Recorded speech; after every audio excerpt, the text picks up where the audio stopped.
Bienvenue au château d'Amboise, une majestueuse forteresse perchée sur les rives de la Loire. À première vue, ce lieu semble tout droit sorti d'un conte de fées. Oui mais non, parce que derrière cette magnifique façade se cachent des histoires beaucoup moins réjouissantes, comme celle de l'émir Abdelkader, emprisonné ici durant plus de 4 ans. Ce héros de la résistance algérienne est devenu un personnage central de l'histoire de ce château. Si je vous dis qu'auparavant, Nicolas Fouquet, le surintendant de Louis XIV, fut également enfermé ici quelque temps, vous ne serez pas étonné d'entendre Johnny Hallyday et ses portes du pénitencier qui nous accompagneront tout au long de la visite. Château, c'est parti, suivez le guide. Les portes du pénitencier bientôt vont se fermer. Et c'est là que je finirai ma vie comme d'autres gars l'ont fini. Waouh! Bonjour Camille. Bonjour. Nous sommes ici dans ce qu'on appelle dans cette émission l'incontournable, c'est-à-dire la salle du conseil du château d'Amboise. Alors, racontez-nous, c'était quoi cette salle exactement? C'est la plus grande salle du château. C'est ici que se jouait toute l'histoire politique du roi de France. C'est ici qu'on organise les conseils, les bals aussi, les fêtes, les banquets. Tous les grands événements royaux sont organisés dans cette pièce-là. Alors, ce château a été construit par Charles VIII. Charles VIII, c'est le fils de Louis XI. Charles VIII va épouser Anne de Bretagne. Donc, tout d'un coup, le royaume de France va s'enrichir de la Bretagne. Et cet endroit, c'est là où a été élevé Charles VIII. C'est le château de son enfance et c'est pour ça qu'il va le construire d'une manière assez magnifique. Oui, il va agrandir, embellir le château pour installer sa cour à Amboise, puisqu'il est resté très attaché au château de son enfance. Donc, comme il part tout de suite faire des guerres en Italie, il va ramener les premiers artistes et les prémices de la Renaissance italienne dans son château. Et donc, c'est une des rares, j'allais dire, pièces où il y a une cheminée qui est encore en action. C'était la même cheminée du temps du roi, c'est fou. Alors, c'est une restauration à partir de pierres d'origine, puisque le château a été beaucoup malmené au fil des siècles, donc il y a beaucoup de choses qui ont disparu.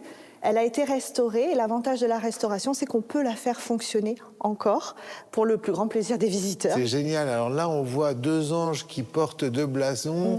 J'imagine qu'à droite, c'est le blason d'Anne de Bretagne, non? Oui, exactement. Donc Anne de Bretagne, son blason est divisé en 2. Vous avez la fleur de lys pour son titre de reine de France et l'hermine de Bretagne, puisqu'elle conserve son titre de duchesse de Bretagne. Et à gauche, les 3 fleurs de lys. Voilà. Avec le roi, la reine. Par contre, il y a un gars un peu chelou, là, sur la droite, avec des grandes oreilles. C'est qui, lui? Il y a une petite histoire. On dit que c'est l'expression « les murs ont des oreilles ». Ah! Voilà, puisque à l'époque, on pouvait espionner par les conduits de cheminée, les voix portaient tellement qu'on pouvait s'approcher d'une cheminée pour entendre la conversation qu'il y avait à l'étage au-dessus ou en dessous. Imaginez, donc là, vous et moi, nous sommes en train de comploter. Voilà, et disant... quelqu'un peut entendre, il faut faire attention. Si on veut comploter, il ne faut pas se mettre près de la cheminée. Il ne faut pas se mettre près de la cheminée.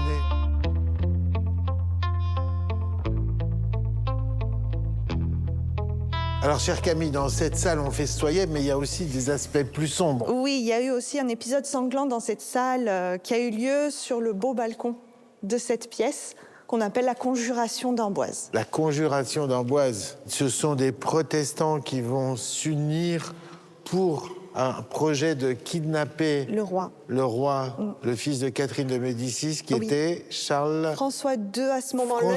On l'a complètement oublié, parce que François II, il a régné qu'1 an. Donc on l'oublie complètement, mais il y a eu cet épisode sous son règne, en 1560. Donc, Catherine de Médicis apprend qu'on veut lui enlever son enfant. Oui, donc elle installe la cour à Amboise qui restait une forteresse pour protéger le roi de France. Et il y a une bataille qui aura lieu dans la forêt où les protestants vont perdre contre l'armée du roi. Certains ont réussi à s'échapper malgré tout, mais ils viennent se rendre le lendemain, pensant que leur bonne action leur vaudra d'être graciés, mais ils seront jugés très sommairement dans cette salle. Certains seront décapités dans la cour du château et d'autres pendus au balcon à titre d'exemple de cette salle. Waouh! Ah oui, l'idée c'était de montrer à tout le monde. Donc là, il y avait une dizaine, voilà. Waouh, Voilà, waouh, waouh. belle vue sur la Loire. Belle vue donc des pendus. Des pendus la dernière. On pour peut le se coup, dire que pour eux, se consoler, ils auront eu une dernière bonne vue. Et alors, ils resteront ici plusieurs semaines, pendus, à titre d'exemple. Comme ça, tous ceux qui arrivent à Amboise ont cette vision macabre. Ça veut dire s'il y a crime de lèse majesté, voilà ce qui vous attend. Voilà ce qui vous attend. On va dire que c'est au fond le début de la guerre des religions. Exactement. C'est le début, c'est le déclenchement de tout. Waouh. Et ça va mal tourner. Ça va mal tourner, voilà. Les portes du pénitencier bientôt vont se refermer. Et c'est là que je finirai ma vie comme d'autres galons finis. Mais vous m'emmenez où, Camille? On est sous le château. Sous le château, j'ai compris, Dans une pièce secrète, une ancienne geôle. Mais non. Si, je vous emmène en prison. C'est vrai? Donc le château est au-dessus de nous. Et cette pièce est une ancienne geôle du XVIIe siècle, mais elle existait avant. Mais on ne sait pas quand elle a été percée et à quoi elle servait avant de devenir une geôle. Certains pensent à une ancienne chapelle, peut-être. Et quel personnage illustre va-t-on emprisonner dans cette geôle, Camille? Nicolas Fouquet. Nicolas Fouquet. Le surintendant des finances de Louis XIV. D'accord. Qui a fait une magnifique fête à Vaux-le-Vicomte. Voilà, le roi en a pris ombrage. Il possédait le château de Vaux-le-Vicomte. Il était tellement magnifique que le roi s'est dit, mais en fait, c'est tout mon pognon qui est en train de partir dans ce château. Il y a une jalousie, donc il fait arrêter son surintendant des finances. Il l'arrête à Nantes et il va faire un passage ici à Amboise de quelques jours, puisqu'Amboise était une prison de transit à ce moment-là. Et on suppose qu'il a été enfermé dans une geôle comme celle-ci. En tout cas aveugle, sans fenêtre vers l'extérieur et complètement noir. Puisque là, on a de l'éclairage, mais il faut imaginer à l'époque, pas d'éclairage, donc on est vraiment dans le noir. C'est vraiment, une punition, là. Une vraie punition. Louis XIV est méchamment vexé, on est d'accord. Il a quand même les commodités. Il y a des latrines quand même qui ont été prévues dans la pièce. Vous savez quoi, Camille? Je veux même pas les visiter. Je ne vous y emmène pas. On a les restes de barreaux, en tout cas aux fenêtres. Au-dessus de la porte, vous avez les traces des barreaux qui fermaient complètement l'espace de l'ouverture. Ah oui. Et en fait, il y a un autre personnage illustre qui est venu rendre visite à Fouquet pendant sa détention. C'est La Fontaine. C'est La Fontaine. Puisque La Fontaine était protégée par Nicolas Fouquet. Donc il viendra sur les lieux, alors pas pendant l'emprisonnement, mais ensuite il viendra sur les lieux pour voir où était enfermé son ancien protecteur. Et c'est lui qui fera un témoignage, qui écrira sur la détention de Nicolas Fouquet, ce à quoi ressemblait sa geôle, etc. et sa détention.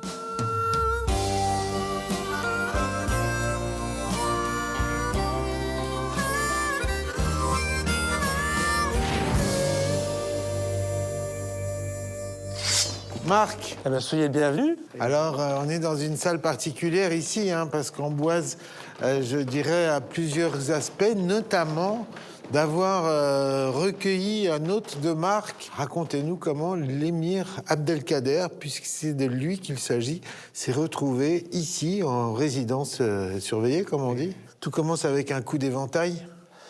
Ah oui, alors l'histoire risque d'être longue, mais je vais vous la résumer, effectivement. En 1830, l'ambassadeur de France se fait souffloter par le bey d'Alger, qui est le représentant des Ottomans. Donc l'Algérie est occupée par les Ottomans, les Turcs, donc on va dire. Et pourquoi, au fait, ce petit coup d'éventail? Parce qu'il y avait des différends commerciaux, tout simplement, et les Français voulaient de toute façon occuper Alger pour s'en servir comme un comptoir commercial.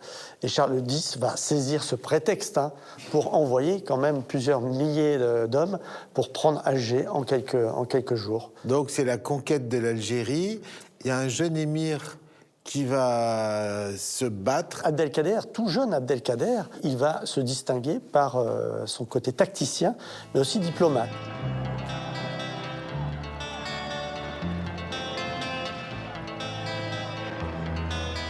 Et il perd progressivement en fait tous ses appuis, et il n'a d'autre choix que pour éviter le massacre justement des siens que de se rendre. Alors il demande à être prisonnier et exilé dans une terre d'islam.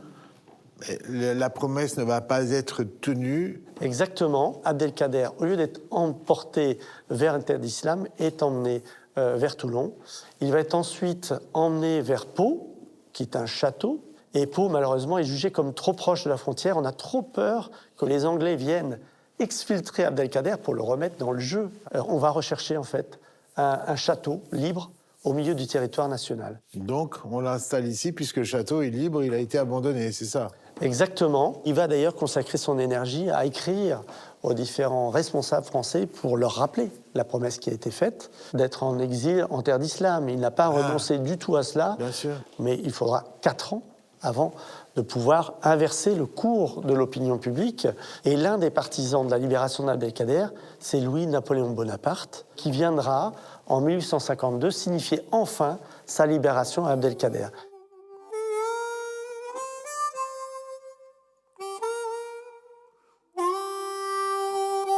Alors, il a un regard extrêmement doux. C'est un érudit de confession soufie. Le soufisme, il faut rappeler que c'est une branche mystique de l'islam, peut-être la branche la plus sage, la plus ouverte sur le reste du monde. C'est ça aussi qui va marquer aussi peut-être cet esprit d'ouverture qu'a Abdelkader. Exactement. Et ça, il va le porter tout au long de sa vie, ce message de dialogue possible entre les communautés. Là, on est quelques années après sa libération, 1860. Il s'est établi à Damas. Et à Damas, il va avoir un comportement qui va être assez formidable vis-à-vis des chrétiens de Damas. Effectivement, il va se porter protecteur des chrétiens qui sont menacés par des massacres. C'est cet acte héroïque qui va être vraiment salué par toutes les cours ou les capitales européennes, y compris le pape, au point que Napoléon III va lui discerner la plus haute distinction de l'ordre de la Légion d'honneur. Il le fait Grand Croix de la Légion d'honneur en raison de ce service exceptionnel rendu aux chrétiens d'Orient.